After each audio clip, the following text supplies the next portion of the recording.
आज हम आपको बताएंगे एक ऐसे देवस्थान के बारे में जहां सभी देवी देवता खुद विराजमान हैं और इस जगह की तलाश में आपको कहीं ज्यादा दूर जाना भी नहीं होगा। जाना होगा तो सिर्फ उत्तर प्रदेश राज्य के सुदूर दक्षिण में बसे एक जिले सोनभद्र में। हमारी जानकारी के अनुसार सोनभद्र की पहाड़ियों में एक ऐसी अलौकिक और रहस्यमयी जगह है जिसकी तुलना लोग कैलाश पर्वत से करते हैं। जी हाँ, आपने बिल्कुल सही सुना, कैलाश पर्वत। हम उसी कैलाश पर्वत की बात कर रहे हैं जहां आज तक कोई भी नहीं जा पाया है, चाहे वो बड़े से बड़ा पर्वतारोही हो या फिर कोई साधु संत। अब अगर हम वेदों की बात करें तो वेदों के अनुसार कैलाश पर्वत भगवान भोलेनाथ का निवास स्थान है और यही वजह रही है कि किसी का भी उस पर्वत पर जाना पूरी तरह वर्जित है। अब जब हमने सोनभद्र में तथाकथित देवलोक की तुलना कैलाश पर्वत से कर ही दी है, तो आगे हम आपको बताएंगे इस तथाकथित देवलोक में ऐसा क्या है कि इसकी तुलना महान कैलाश पर्वत से की जा रही है। आखिर हम निकल चुके हैं उस स्थान की खोज में जिसकी तुलना लोग कैलाश पर्वत से करते हैं, उस कैलाश पर्वत से जिसे महादेव का निवास स्थान माना जाता है। इस समय हम भारत के प्रधानमंत्री के संसदीय क्षेत्र वाराणसी में हैं और वहां से आगे बढ़ चुके हैं उस पवित्र पर्वत की खोज में। हमारी जानकारी के अनुसार ये अलौकिक पर्वत वाराणसी से लगभग 150 किलोमीटर दूर सोनभद्र की पहाड़ियों में कहीं निर्जन स्थान पर है। अब जब सोनभद्र की बात आ ही गई है और सफर भी लंबा है, तो क्यों ना तब तक सोनभद्र के बारे में कुछ बातें कर ली जाएं। यह वही सोनभद्र है जहां कुछ समय पहले हजारों टन सोना पाए जाने की बातें की जा रही थी। इसके अलावा सोनभद्र जिले की एक खासियत और ये भी है कि ये भारत का एकमात्र ऐसा जिला है जिसकी सीमाएं 4 राज्यों से मिलती हैं। 4 राज्य यानी मध्य प्रदेश, छत्तीसगढ़, झारखंड और बिहार। और यह खुद ही उत्तर प्रदेश के सुदूर दक्षिण में बसा हुआ एक जिला है। इसके अलावा ये एक औद्योगिक क्षेत्र भी है। यहाँ पर बॉक्साइट, चूना पत्थर, कोयला, सोना जैसे खनिज पदार्थ काफी मात्रा में मिलते हैं। यहाँ बिजली संयंत्र भी बड़ी संख्या में हैं। वैसे सोनभद्र का नाम सोन नदी की वजह से पड़ा है और सोन नदी में सोने के अंश पाए जाते हैं। सोनभद्र की पहाड़ियों में जहरीले सांप भी बहुतायत मात्रा में पाए जाते हैं। इन पहाड़ियों में दुनिया के सबसे जहरीले सांप पाए जाते हैं। इनमें से 3 प्रजातियां खास हैं जो कि कोबरा, रसेल वाइप और करैत हैं।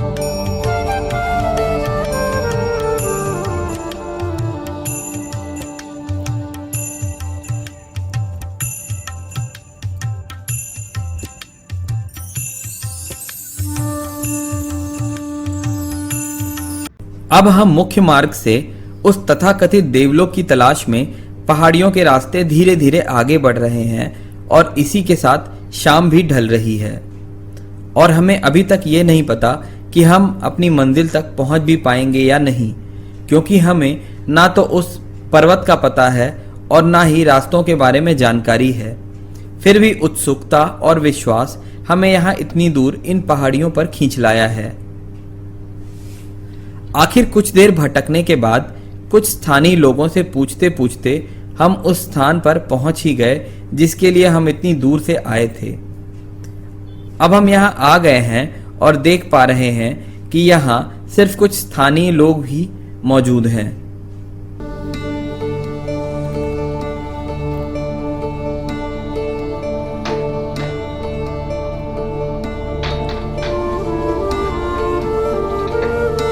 यहाँ पहुंचने के बाद एक ऐसी अनुभूति का एहसास हो रहा है कि जैसे सच में यहाँ कुछ अलौकिक तो है, और हमने जैसा भी सुना था इस स्थान के बारे में बिल्कुल वैसा ही पाया। गुफा में प्रवेश करते ही हम सभी के मोबाइल के टावर अचानक से ही गायब हो गए।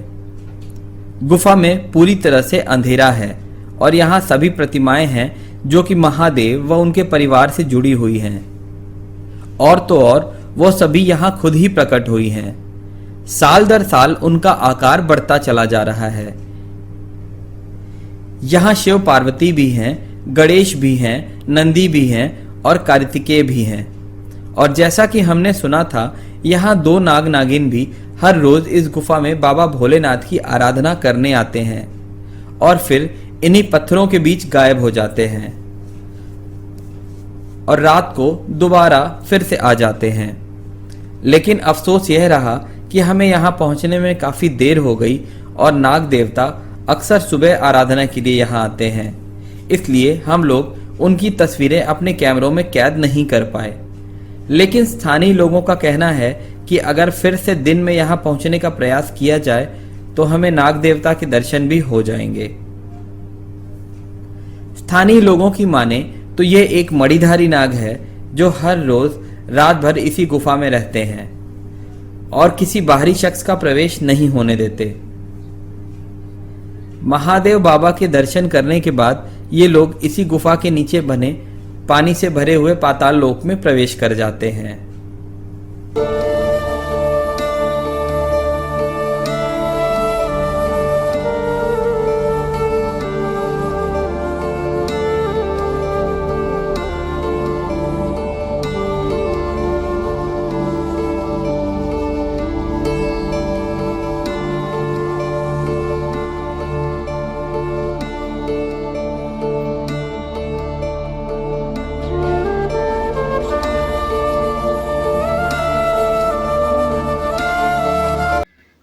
अच्छा, जैसे यहाँ के बारे में कहा जाता है कि यहाँ पाताल है, तो उसके बारे में कुछ बताइए। इसे पाताल क्या, ये गुफा टाइप का है। अंदर जितने भी जल जा रही हैं वो गुफा के हिसाब से अंदर घुसती चली जा रही हैं। ये कहा जाता है यह नहीं मालूम है।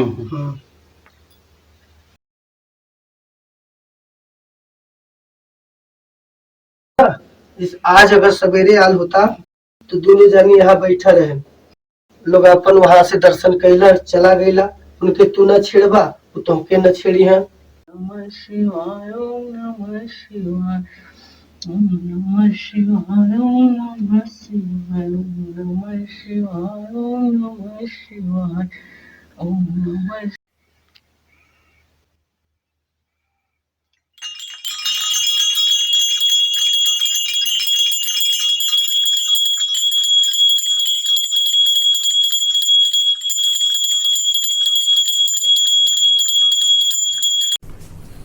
दरअसल ये स्थान भी कैलाश पर्वत की ही तरह रहस्य और चमत्कारों से भरा पड़ा है।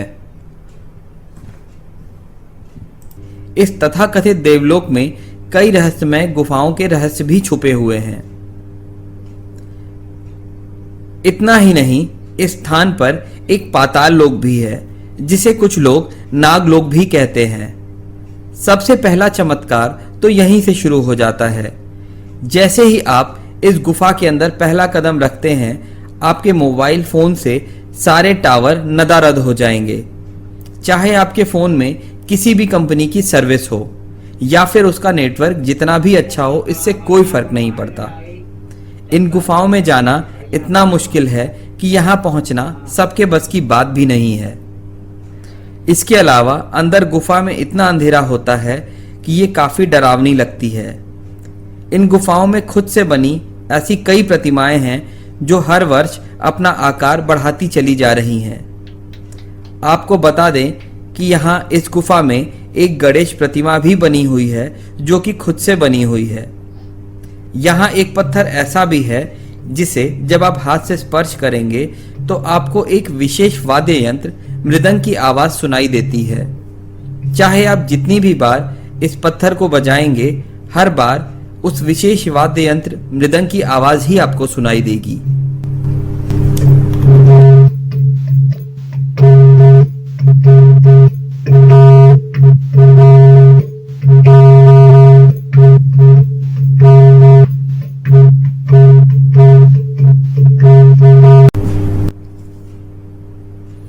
इस अलौकिक स्थान पर बाबा भोलेनाथ पूरे परिवार के साथ विराजमान हैं। और तो और उनके ऊपर जो जल चढ़ाया जाता है वो कहाँ जाता है ये आज तक किसी को भी पता नहीं चल पाया। यहां आने के बाद चमत्कार जैसे शब्द भी छोटे लगने लगते हैं।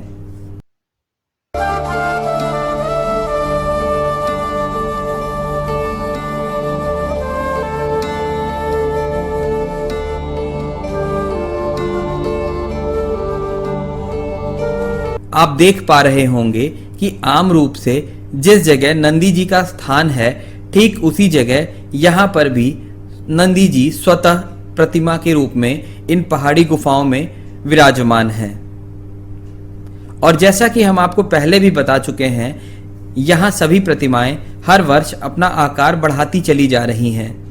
इन सब बातों के अलावा ये सबसे बड़ा चमत्कार ये है कि यहाँ 2 मणिधारी नाग नागिन हमेशा ही बाबा भोलेनाथ की पूजा करने आते हैं और कभी भी किसी को कोई नुकसान नहीं पहुंचाते हैं, जो कि इसी गुफा के नीचे पाताल लोक में निवास करते हैं। मंदिर के पुजारी ने हमें यह भी बताया कि ये मणिधारी नाग नागिन हर रोज रात भर यहीं रहते हैं और बाबा की आराधना करते हैं। कुछ बातें ऐसी हैं जिन्हें शब्दों में बयान नहीं किया जा सकता।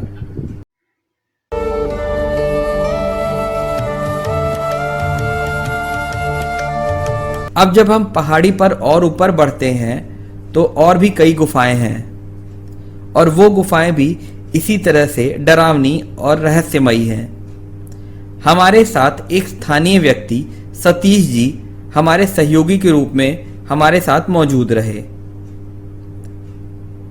इस स्थान के बारे में एक और चीज मशहूर है कि यहाँ पर वही लोग पहुंच पाते हैं जिन्हें स्वयं महादेव खुद से अपने पास बुलाना चाहते हैं। दरअसल यहाँ आसपास चारों तरफ भी काफी बस्तियां हैं, लेकिन कोई भी यहाँ कभी दर्शन करने नहीं आता। ऊपर एक गुफा में हनुमान जी की प्रतिमा भी है, जिस तक पहुंचने के लिए हमें काफी मशक्कत करनी पड़ी। हमारे सहयोगी के अनुसार इस गुफा में 80 फीट नीचे काली मां का स्थान है, लेकिन 80 फीट गुफा में उतरने की हिम्मत हमारी टीम में से किसी की भी नहीं है।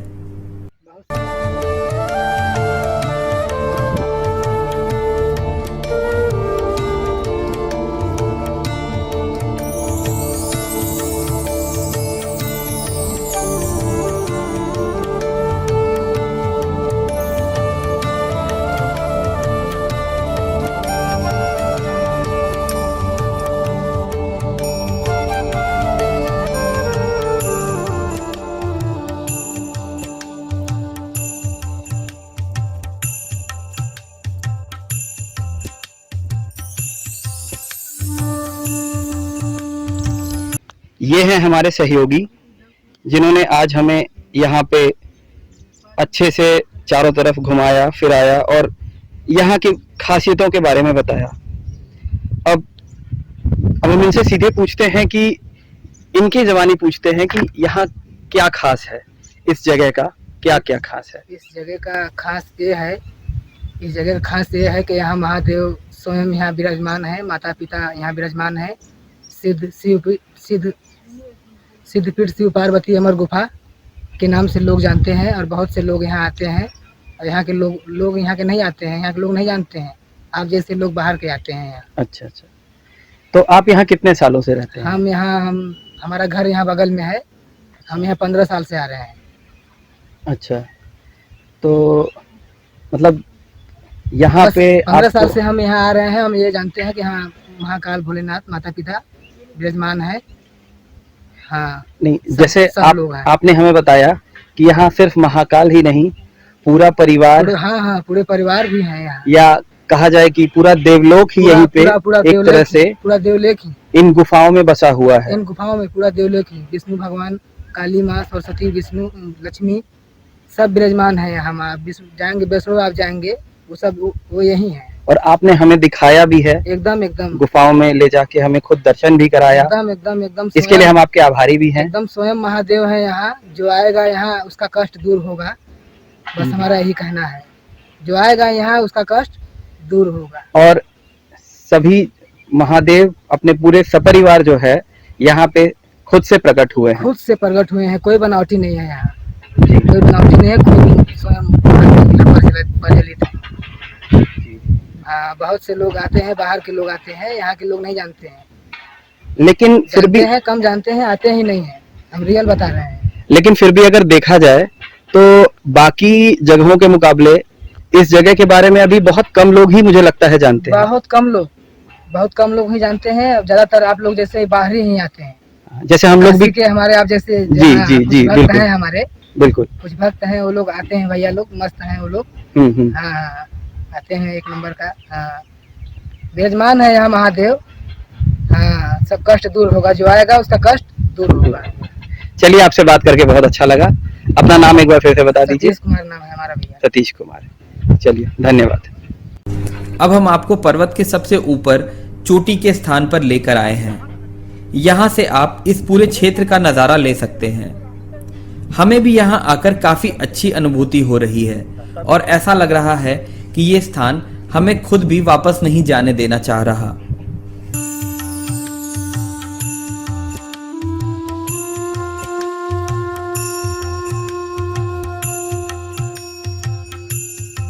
रहस्यों का ये मायाजाल अभी यहीं खत्म नहीं होता।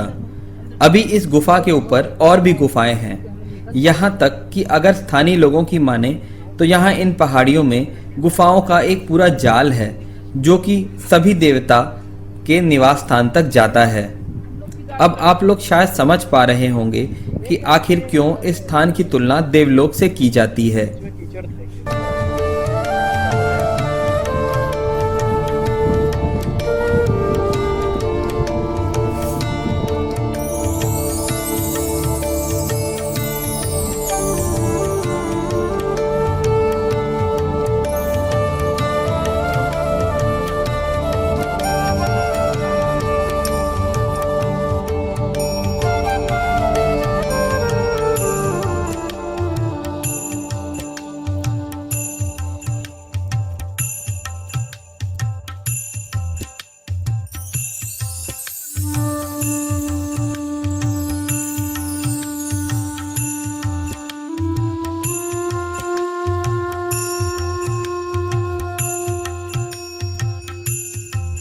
फिर भी हम अपने सहयोगी सतीश के साथ कोशिश कर रहे हैं कि ज़्यादा से ज़्यादा इन गुफाओं को जान सकें। यहाँ ऊपर पहाड़ी पर एक गुफा है जिसमें बजरंगबली हनुमान जी का निवास है। अब हम उसका रुख करते हैं। बड़ी मुश्किल से पहाड़ पर ऊपर चलते चलते थोड़ी देर बाद एक पतली सी गुफा मिली है जिसको हमारे सहयोगी बता रहे हैं कि इस गुफा में ही हनुमान जी का निवास है। हमने भी हिम्मत जुटाकर गुफा के अंदर जाने का फैसला लिया। वैसे तो इस गुफा में उतरना काफी मुश्किल होगा और इस गुफा में काफी अंधेरा भी है और अंदर उतरने के बाद हमें सिर्फ जिधर से हम आए हैं उधर से थोड़ा प्रकाश दिखाई दे रहा है और ये हमारे मोबाइल की रोशनी में आप बजरंगबली की मूर्ति देख सकते हैं।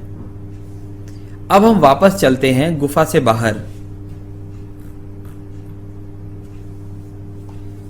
यही प्रवेश द्वार है उस गुफा का जिसे हम हनुमान गुफा के रूप में जान रहे हैं। अब इसके बाद थोड़ी और ऊपर जाने के बाद एक गुफा है जिसके अंदर माता काली का निवास है, लेकिन इस गुफा को हम बाहर से ही देखकर वापस हो लेंगे क्योंकि इसकी गहराई 80 फीट बताई जा रही है और उतनी अंदर तक जाना न तो संभव है और न ही समझदारी। इसलिए अब हम इस पहाड़ी के सबसे ऊंचे स्थान पर जाकर एक बार पूरे क्षेत्र का नज़ारा लेना चाहेंगे। इस ऊंचाई से इस पूरे क्षेत्र का एक अच्छा नज़ारा हमें मिल पा रहा है। वो वहां सामने हमारी गाड़ी खड़ी है उतनी दूर क्योंकि यहां तक गाड़ी नहीं आ पाई और हमें गाड़ी थोड़ी दूर ही खड़ी करनी पड़ी। तो दोस्तों, ऐसे ही रोचक वीडियोस को और भी देखने के लिए हमारे चैनल कैपिटल न्यूज़ इंडिया को सब्सक्राइब और शेयर ज़रूर करें।